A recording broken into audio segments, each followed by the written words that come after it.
Olá pessoal, como vocês estão? Hoje vamos para mais um vídeo e vai ser um pouquinho diferente porque eu não vou falar principalmente sobre livros, mas sobre nós leitores. Vamos para a vinheta? Pessoal, eu vou falar sobre umas perguntas que nos são feitas e que às vezes a gente fica assim, por que nos fazem essas perguntas, né? Que são tão óbvias. A primeira pergunta, eu até anotei aqui essa semana, e diz assim: por que alguém interfere na sua leitura? Então vamos lá. Normalmente quem interfere na leitura é quem não tem um senso crítico, né? E não respeita as opiniões de todos. Ela já tem uma mentalidade formada, né?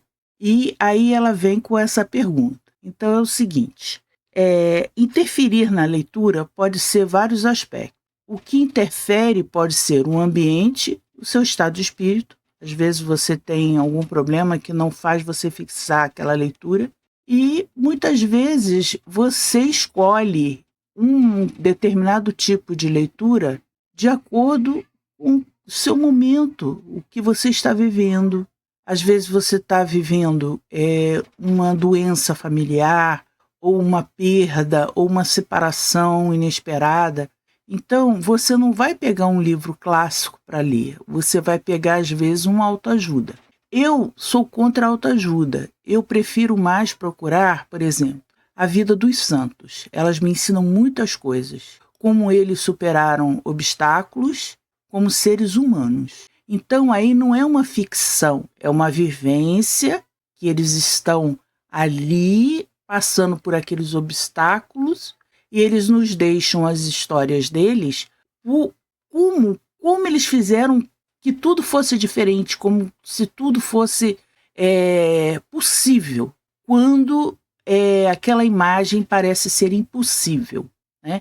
Então, às vezes as pessoas prejulgam você está lendo um livro, é porque ela é católica, porque ela é protestante, porque ela é umbandista, porque ela gosta de psicologia.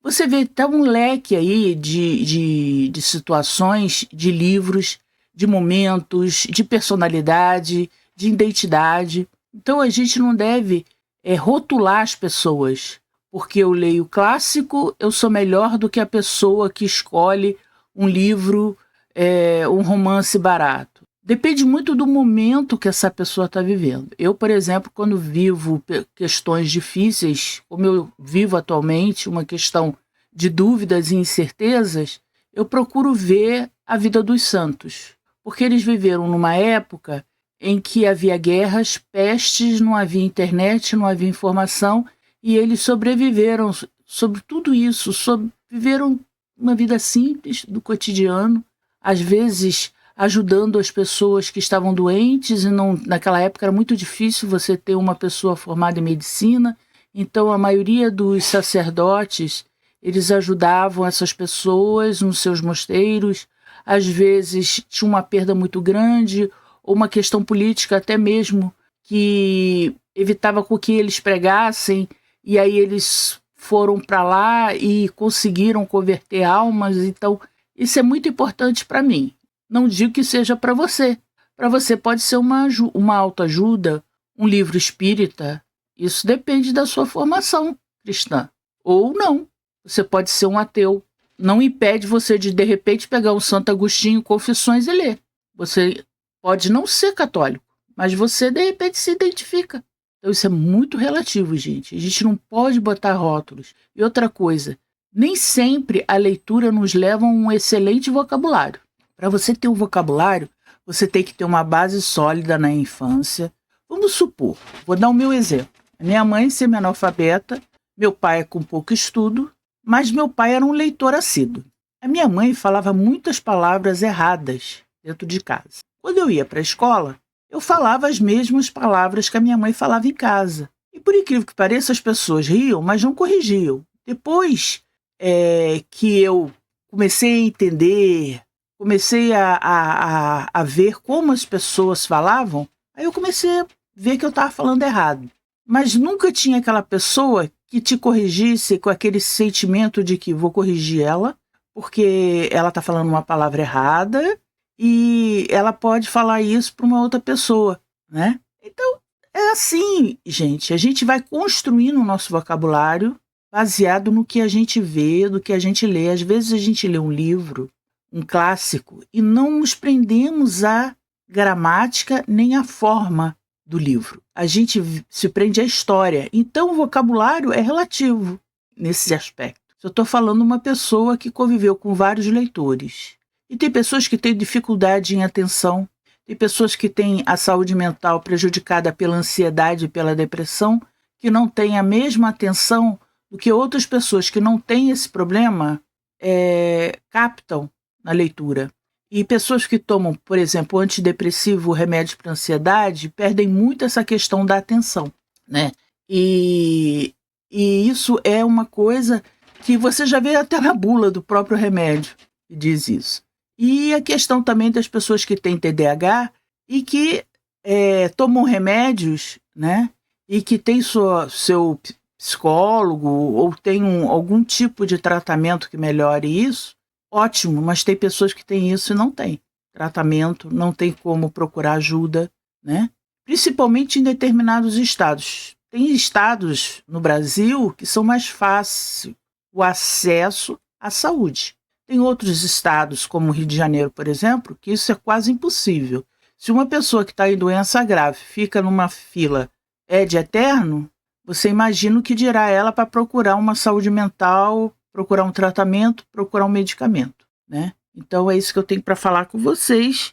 E muitas pessoas me perguntam por que também as pessoas têm mania de falar assim: você lê muito, mas você... Peraí, o que você está lendo aí mesmo? Você está lendo... Não acredito. Você está lendo quadrinho? Você está lendo revista Sabrina? Gente, nós temos Dostoiévski, nós temos Érico Veríssimo, nós temos Graciliano Ramos, nós temos Clarice Lispector. Você está perdendo seu tempo com isso? E durante o seu dia você não perde seu tempo com o seu cachorro, com o seu gato, às vezes com uma briga infantil com o seu cônjuge, ou então com um jogo de futebol, ou com um filme relativamente monótono. Você já parou que você também perde às vezes seu tempo? Às vezes até no próprio trabalho, entendeu? No próprio trabalho. Às vezes você está no seu trabalho, parado lá, e aí você faz aquele grupinho e fica lá batendo papo. Isso também não é perder tempo? Para esses que dizem que você perde tempo com uma leitura de quadrinhos e de repente com uma leitura de Sabrina, ou de repente, não sei nem se hoje ainda existe a Sabrina, mas eu acho que em sebo você encontra. Mas assim, quadrinhos? Quantas vezes eu vejo amigos meus assim, com mais de 30 anos lendo quadrinhos e sendo discriminado porque você tá lendo quadrinho, cara? Mas às vezes esse cara tem uma bagagem intelectual muito maior do que aquele que está lendo ali, descobrindo Tolstói aquele instante. É porque ele já tem a bagagem dele. Ou então ele tem o livre-arbítrio de não querer ter essa bagagem. Gente, vamos parar de rotular as pessoas. Se uma pessoa fala, levanta uma questão de um determinado assunto, eu vejo um verdadeiro massacre na internet, entendeu? Sobre isso. Tem tantas coisas para você descobrir, tantas coisas para você se perguntar se é bom ou não, né? E fica chato, sabe? Fica um pouco chato as opiniões que as pessoas costumam dar a você sobre seu estilo de vida, sobre o que você lê, que se você não lê os clássicos que têm uma boa formação, uma boa estrutura, uma boa sintaxe, você é uma pessoa que não sai da bolha. Às vezes você sai da bolha, mas você não, naquele momento não quer ler aquilo, entendeu? Não vamos rotular as pessoas. Tem pessoas que têm problemas sérios de concentração, entendeu? É difícil isso. Eu vou dar o meu testemunho aqui. Eu sou uma pessoa que tem ansiedade e depressão. E eu notei que quando eu tomo remédios, né, para controlar isso, a minha atenção diminuiu substancialmente. E também com a idade que você vai perdendo um pouco essa questão de decorar as coisas, né? Mas você fica mais seletivo em termos de literatura. E aí um dia eu escutei uma pessoa que eu conheço falar assim: vamos ler clássicos.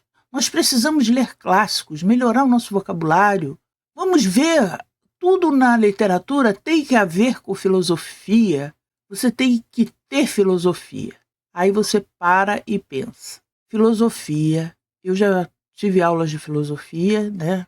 Pela carreira que eu quis seguir, e não é fácil. Numa turma de 50 alunos, eu e mais 4 é que passamos sem fazer prova final.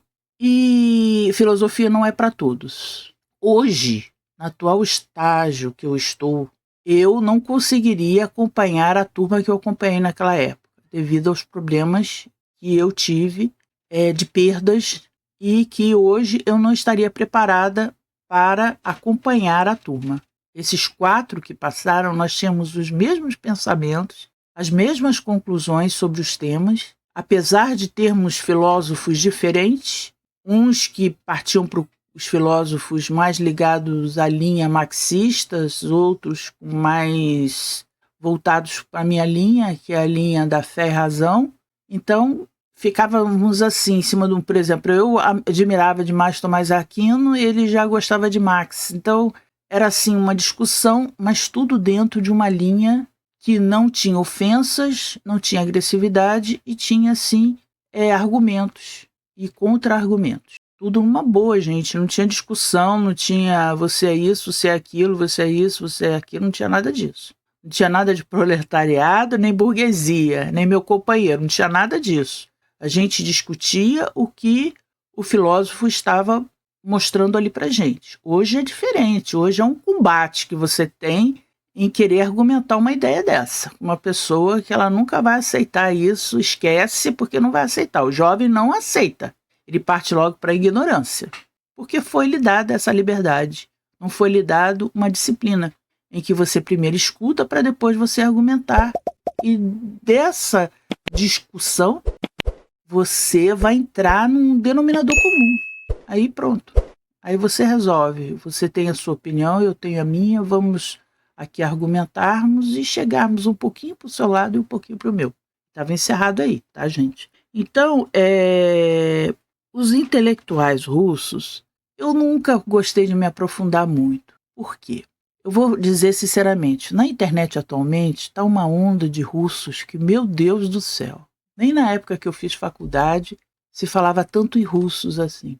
A gente lia, fazia prova, fazia um seminário e discutia isso. E o que eu vejo atualmente é digamos assim, um boom na internet de russos. Eu procuro no YouTube, às vezes, uma discussão sobre um determinado assunto, é muito difícil achar.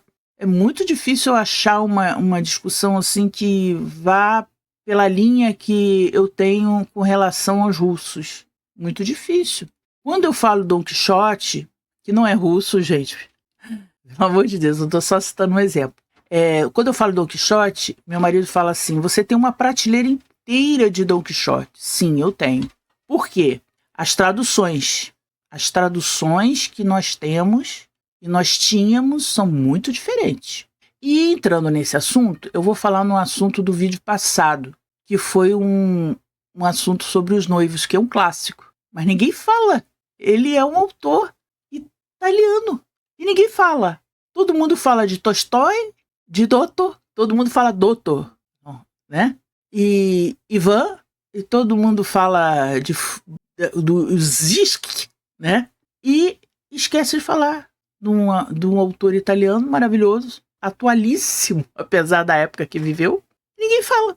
Ninguém entra em discussão. Não, vou deixar isso para depois, porque eu tô lendo um livro maravilhoso aqui, russo, entendeu?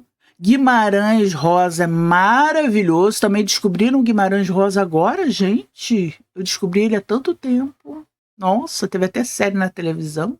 E agora, por exemplo, a série me levou ao livro, que o livro me levou ao seminário, que o seminário me levou a tantos outros livros dele, entendeu? Mas todo mundo só fala nos Grandes Sertões Veredas. Pega um Sagarana para ler, para você ver se é fácil. Você, seu dia a dia, pega lá para ler, para ver se é fácil. Você bota na sua agenda, quantos dias você vai ter para ler esse livro, para você melhorar o seu vocabulário, para você ter um entendimento rápido daquela obra. Quantos dias você vai ler aquele livro? E quantos dias você vai ler um russo? Todo mundo só fala nos Grandes Sertões Veredas. Só. O Sagarana ninguém fala. Miguelinho, então, nem vou citar aqui, tá? Não vem ao caso. Mas virou modinha agora falar de russo, né? Todo mundo também teve uma época da Clarice. Era Clarice disso, Clarice daquilo, Clarice disso outro, Clarice. Chegou ao ponto de você ir numa livraria e não encontrar livros da Clarice Lispector. Você não encontrava. Eu mesmo tive que comprar quase todos os livros dela em sebo. Eu não encontrava livros por causa do Fantástico naquela época. Eu descobri isso na faculdade. Olha, Rosário, você não está vendo o Fantástico? Está falando sobre Clarice. Então virou modinha. É o feminismo aí. Uma autora feminista. Vamos falar de Clarice Lispector. Aí você pega uma Água Viva e aí você se dá aquele choque de realidade que você não entende bulufas daquele livro e aí você tem que procurar na internet uma pessoa que tenha feito doutorado, pós-doutorado, tenha estudado uma pessoa que queira passar o conhecimento, que nem todo professor gosta de passar o conhecimento que tem, né? Ele gosta mais de ideologias, né? Vamos dizer assim. E aí você pega essa pessoa e pergunta assim, mas aquele capítulo do livro de Clarice, o que você entendeu? Ali, cara, eu não tô entendendo bem aquele parágrafo. Aí a pessoa olha pra sua cara e fala assim, que parágrafo? Ih, cara, até esqueci esse livro aí. Nem me lembro mais desse livro. Esse livro só para fazer prova. Então, você vê que tem pessoas que se interessam e tem outras que não, gente. Você já pensou se todo mundo fizesse só mestrado e doutorado de Clarice Lispector? As pessoas têm um senso comum de uma determinada leitura? Não tem. Você só tem um time de futebol, você só tem uma religião, entendeu? O sinônimo de liberdade é o sinônimo de você não apontar aquela pessoa que não saiba o que é um livro russo pesadão, maravilhoso, bem escrito, uma pessoa que não teve acessibilidade daquilo, ou então ou teve e não quer, entendeu? Isso é muito difícil para a pessoa entender, gente. Pelo amor de Deus. Outro dia eu estava conversando justamente sobre isso com meu esposo. Falei assim, engraçado. Eu estava lendo aqui a Sagrada Escritura, né? E aí eu vi que ele estava incomodado. Apesar de nós termos a mesma religião, ele estava incomodado. E ele virou para mim e falou assim, como você fica 2 horas fazendo suas orações e lendo? Aí eu peguei e falei com ele, você acha que eu ia falar com ele? O que você tem a ver com isso? Se eu tô lendo não te interessa? Ou, problema meu, você tá aí assistindo coisas de internet? O que você tem a ver com o que eu tô lendo? Não, eu expliquei para ele. Eu gosto. E se eu estiver te atrapalhando no que você está vendo, eu saio daqui, vou para a sala ou vou para o quarto, e aí você vê o que você quer ver e eu continuo lá, não tem problema nenhum. Ele, não, eu só estou interessado em saber como você fica 2 horas num determinado assunto. Ora, gente, eu leio Tomás de Aquino todo dia, para ver se eu me acostumo um pouco com o que ele quer dizer. Porque falar da fé e da razão e de sentimentos que até então são difíceis de explicar, mas fáceis de sentir, você tem que ter uma certa meditação naquilo. E eu noto que as pessoas hoje em dia têm pressa de tudo. E São Tomás de Aquino, você não pode ter pressa, você tem que entender cada palavra que ele fala, porque às vezes há um sentido maior naquilo. Então, é a mesma coisa da Sagrada Escritura.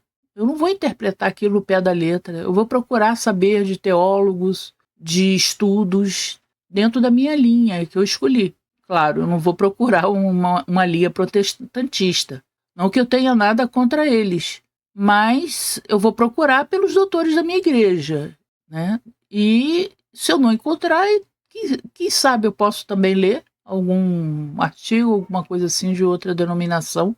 Nada me impede. A liberdade está aí, gente. É isso. Então, o que eu falo para vocês? As pessoas têm a mania de querer te explicar aquilo que não tem explicação. Não vamos por aí. Por favor, não vamos por aí, porque não vai dar certo. E eu falei dos noivos, eu falei de 2 publicações dos noivos. Eu falei da Sétimo Selo e falei da aquele livrinho vermelho que é a literatura universal, né? Mas tem outra editora aí, editora Alexandria, que publicou o livro em capa dura, que na época eu não citei esse livro, porque na época que eu fui comprar não tinha esse livro, estava em falta, só tinha em e-book. E os preços do e-book hoje estão praticamente o preço dos livros, que eu acho um absurdo, em papel, né? Que em papel você imprime, você gasta luz, você gasta energia, você gasta matéria-prima, você gasta pessoal, várias pessoas envolvidas no processo do livro, enfim. E no e-book, o livro, você vai ter o autor, ele de frente para o computador, um revisor, e depois você, bum, solta o livro, né? Então eu acho que o livro deveria ser mais barato, mas nem sempre é assim não, gente. Eu estou vendo livros aí em e-book bem mais caro do que o livro em papel. Então, por isso que eu prefiro em papel. Então esse livro dos noivos dessa editora estava em falta na época. E eu não gosto de falar do que eu não li, do que eu não vi a tradução. Por isso que eu falo com você que eu tenho várias traduções de Don Quixote, porque isso influencia muito no modo de você ver a obra. Não vá por essa de que um autor é bom e que a tradução foi fiel, porque não tem nada disso. Às vezes você tem um excelente tradutor que não te diz nada, mas outro tradutor que faz a sua fantasia virar uma maravilha. Você vê até estrelinhas. Aí você vai pegar o original, não tem nada daquilo. Isso acontece muito com a Divina Comédia, viu? É bom vocês procurarem as traduções. Eu, particularmente, não indico as coisas para as pessoas. Eu só indico o que eu leio. Por exemplo, eu gosto da 34, da Divina Comédia. Tem gente que odeia essa tradução. Mas eu já vi traduções da Divina Comédia ruim e já vi adaptações péssimas. Como, por exemplo, tem Os Noivos, que tem adaptações. Eu acho que até o Humberto Eco, se não me engano, ele já fez adaptação dos Noivos, se não me engano. E tem adaptações da Divina Comédia. Vocês têm que ver isso. Hoje em dia há muita adaptação. Tá? Isso é perigoso? Entra a ideologia, entra a política, entra o seu senso crítico. E a obra, ela tem que... Você pode até comprar esse livro que fala sobre tudo isso, mas você tem que ter o original para você próprio ter as suas próprias conclusões. A liberdade parte a partir do que você vê e que você tira as suas conclusões, se aquilo é certo ou errado. Esse negócio de que o que não existe o certo e errado, é por isso que a gente está nisso aí. Tá? Porque a gente sabe o que é certo, mas fica no errado. Que é mais fácil, que é mais gostoso, que é bom. Nem sempre as coisas boas são gostosas, mas fazem bem à saúde, né? Então é isso que eu queria dizer para vocês. Tenham uma boa semana, fiquem com Deus e até a próxima. Como os jovens dizem, fui.